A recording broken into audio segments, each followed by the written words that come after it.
नमस्कार दोस्तों, आज हम फिर से एक नई जानकारी लेकर हाजिर हैं, मगर आपसे गुजारिश है यदि आप चैनल पर नए हैं तो सब्सक्राइब जरूर कर लें। तो चलिए वीडियो को शुरू करते हैं।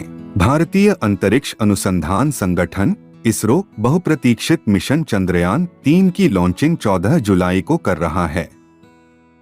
चंद्रयान 3 का फोकस चंद्रमा की सतह पर सुरक्षित लैंड करने पर है। इससे पहले इसरो ने 2 मिशनों चंद्रयान 1 और चंद्रयान 2 को लॉन्च किया था, लेकिन ये दोनों सतह पर लैंड नहीं हो सके थे। चंद्रयान 3 मिशन सफल होता है तो अंतरिक्ष के क्षेत्र में ये भारत की एक और बड़ी कामयाबी होगी। इस बीच जानना जरूरी है कि आखिर चंद्रयान 3 क्या है। आइए जानते हैं। इसरो के अधिकारियों के मुताबिक चंद्रयान 3 मिशन चंद्रयान 2 का ही अगला चरण है, जो चंद्रमा की सतह पर उतरेगा और परीक्षण करेगा। इसमें एक प्रणोदन मॉड्यूल, एक लैंडर और एक रोवर होगा। चंद्रयान 3 का फोकस चंद्रमा की सतह पर सुरक्षित लैंड करने पर है। मिशन की सफलता के लिए नए उपकरण बनाए गए हैं। एल्गोरिदम को बेहतर किया गया है। जिन वजहों से चंद्रयान 2 मिशन चंद्रमा की सतह नहीं उतर पाया था, उन पर फोकस किया गया है। मिशन 14 जुलाई को दोपहर 2:35 बजे श्रीहरिकोटा केंद्र से उड़ान भरेगा और अगर सब कुछ योजना के अनुसार हुआ तो 23 या 24 अगस्त को चंद्रमा पर उतरेगा। इससे पहले बुधवार को श्रीहरिकोटा के सतीश धवन अंतरिक्ष केंद्र में चंद्रयान 3 युक्त एनकैप्सुलेटेड असेंबली को LVM-3 के साथ जोड़ा गया। यह मिशन भारत को अमेरिका, रूस और चीन के बाद चंद्रमा पर सॉफ्ट लैंडिंग करने वाला दुनिया का चौथा देश बना देगा। पहले 2 मिशनों का क्या हुआ था? इससे पहले 22 जुलाई 2019 को चंद्रयान 2 लॉन्च किया गया था। यह चंद्रमा के दक्षिणी ध्रुवीय क्षेत्र पर सॉफ्ट लैंडिंग करने वाला किसी भी देश का पहला अंतरिक्ष मिशन था। हालांकि चंद्रयान 2 मिशन का विक्रम चंद्र लैंडर 6 सितंबर 2019 को चंद्रमा पर दुर्घटनाग्रस्त हो गया। लगभग 3 महीने बाद नासा ने इसका मलबा खोजा। इसके बावजूद मिशन पूरी तरह से असफल नहीं हुआ। इसकी वजह थी कि मिशन का ऑर्बिटर घटक सुचारू रूप से काम करता रहा और ढेर सारे नए डेटा जुटाए, जिससे चंद्रमा और उसके पर्यावरण के बारे में इसरो को नई जानकारियां मिली।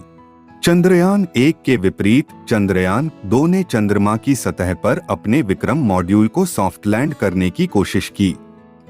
इसके साथ ही चंद्रयान 2 ने और कई वैज्ञानिक शोध करने के लिए 6 पहियों वाले प्रज्ञान रोवर को तैनात किया। उड़ान भरने पर चंद्रयान 1 का वजन 1380 किलोग्राम था, जबकि चंद्रयान 2 का वजन 3850 किलोग्राम था। चंद्रयान 1 भारत का पहला चंद्र मिशन था, जिसे 22 अक्टूबर 2008 को आंध्र प्रदेश के श्रीहरिकोटा के सतीश धवन अंतरिक्ष केंद्र से लॉन्च किया गया था। 29 अगस्त 2009 तक यह 312 दिनों तक चालू रहा और 3400 से अधिक चंद्र परिक्रमाएं पूरी की। लगभग 1 साल तक तकनीकी कठिनाइयों से जूझने के बाद इससे संपर्क टूट गया। क्या इसरो के अलावा भी किसी का मिशन फेल हुआ है? इसी साल अप्रैल में जापान की कंपनी आईस्पेस ने हाकुतोआर मिशन 1 नाम का उपग्रह लॉन्च किया था। हालांकि यह मिशन चंद्रमा पर सॉफ्ट लैंडिंग करने में सफल नहीं रहा और यह हाल ही में तीसरा मामला है। इजरायली कंपनी स्पेस IL और भारत की अंतरिक्ष एजेंसी इसरो दोनों ने 2019 में प्रयास किए, लेकिन चंद्रमा पर सुरक्षित लैंडिंग नहीं हो सकी। आखिरी सफल सॉफ्ट लैंडिंग उसी वर्ष चीन के चांद 4 लैंडर द्वारा की गई थी, जो चंद्रमा के दूर वाले हिस्से पर उतरने वाला पहला उपग्रह भी था। चीन के अलावा रूस और अमेरिका चंद्रमा पर सुरक्षित रूप से वैज्ञानिक उपकरण पहुंचाने वाले एकमात्र देश हैं। चंद्रमा पर उतरना इतना कठिन क्यों है? दरअसल चंद्रमा में पर्याप्त हवा नहीं है और बहुत अधिक धूल है। जब चंद्रमा या मंगल पर कोई अंतरिक्ष यान उतरता है तो उसे धीमा करना पड़ता है ताकि उसके लक्ष्य, जिस स्थान पर लैंडिंग करानी हो, का गुरुत्वाकर्षण उसे अंदर खींच सके। पृथ्वी और कुछ हद तक मंगल के साथ सबसे बड़ी शुरुआती चुनौती ग्रह का वातावरण होती है। जब कोई वाहन अंतरिक्ष के निर्वात को छोड़कर गैस की एक बड़ी दीवार से टकराता है तो टक्कर से बहुत अधिक ऊष्मा ऊर्जा उत्पन्न होती है। इसीलिए पृथ्वी पर लौटने वाले या मंगल ग्रह पर उतरने वाले अंतरिक्ष यान खुद को बचाने के लिए हीट शील्डिंग ले जाते हैं। लेकिन वायुमंडल में प्रवेश करने के बाद वे खुद को सावधानी पूर्वक धीमा करने के लिए पैराशूट का उपयोग कर सकते हैं। हालांकि चंद्रमा पर बमुश्किल ही वायुमंडल है, इसलिए पैराशूट कोई विकल्प नहीं है।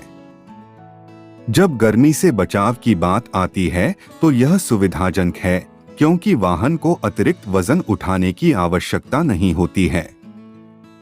लेकिन इसे धीमा करने और लैंडिंग को रोकने के लिए अपने इंजनों का उपयोग करने में सक्षम होने की आवश्यकता है। इसका मतलब यह भी है कि ईंधन के सीमित भंडार गलती के लिए बहुत कम गुंजाइश रखते हैं। पर्याप्त ईंधन के साथ दूसरी चिंता सामने आती है। चंद्रमा की सतह रेगोलिथ नामक सामग्री से ढकी हुई है। रेगोलिथ धूल, चट्टान और कांच के टुकड़ों का मिश्रण है। चंद्रमा पर क्रू अपोलो मिशन के दौरान एक चिंता भी थी कि एक बड़ा अंतरिक्ष यान सतह में डूब सकता है।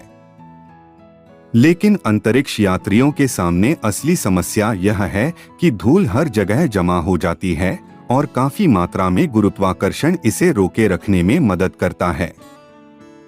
यह लैंडिंग पर भी लागू होता है। जब कोई अंतरिक्ष यान उतर रहा होता है तो उसके रॉकेट थ्रस्टर्स धूल फेंकते हैं जो उसके सेंसर को प्रभावित करते हैं। यह गलती यान को गलत दिशा की ओर ले जाती है, जिससे एक सपाट लैंडिंग क्षेत्र गड्ढे में तब्दील हो जाता है। चंद्रयान 3 क्या काम करेगा? चंद्रयान 3 को एक लैंडर, एक रोवर और एक प्रणोदन मॉड्यूल को मिलाकर बनाया गया है। अकेले प्रणोदन मॉड्यूल लैंडर और रोवर को 100 किलोमीटर की चंद्र कक्षा में ले जाएगा। लैंडर मॉड्यूल लैंडर के कंप्लीट कॉन्फ़िगरेशन को बताता है। रोवर चंद्रयान 2 के विक्रम रोवर के जैसे ही होगा, लेकिन सुरक्षित लैंडिंग सुनिश्चित करने में मदद के लिए इसमें सुधार किए गए हैं। चंद्रयान 3 लैंडर को इस तरह से डिजाइन किया गया है कि यह चंद्रमा में निर्दिष्ट स्थान पर धीरे धीरे उतर सकता है और रोवर को तैनात कर सकता है, जिसका उद्देश्य चंद्र सतह के इन सीटू रासायनिक विश्लेषण करना है। प्रणोदन मॉड्यूल लैंडर मॉड्यूल को अंतिम 100 किलोमीटर की गोलाकार कक्षा में ले जाएगा। इस कक्षा में पहुंचने के बाद लैंडर मॉड्यूल और प्रणोदन मॉड्यूल अलग हो जाएंगे। प्रणोदन मॉड्यूल अलग होने के बाद चंद्रमा के चारों ओर कक्षा में रहेगा और संचार रिले उपग्रह के रूप में कार्य करेगा। लैंडर, रोवर और प्रणोदन मॉड्यूल अपने खुद के वैज्ञानिक पेलोड ले जाएंगे। बॉक्स के आकार के लैंडर में 4 लैंडिंग पैर, 4 लैंडिंग थ्रस्टर, एक सुरक्षित टचडाउन सुनिश्चित करने के लिए कई सेंसर और खतरों से बचने के लिए कैमरे लगाए गए हैं। लैंडर एक एक्स बैंड एंटीना से भी लैस है जो संचार सुनिश्चित करेगा। रोवर आयत के आकार का है और इसमें 6 पहिए और एक नेविगेशन कैमरा है। यह थी आज की हमारी जानकारी। कैसी लगी कमेंट करके जरूर बताइए। यदि आप चैनल पर नए हैं तो सब्सक्राइब जरूर कर ले। धन्यवाद।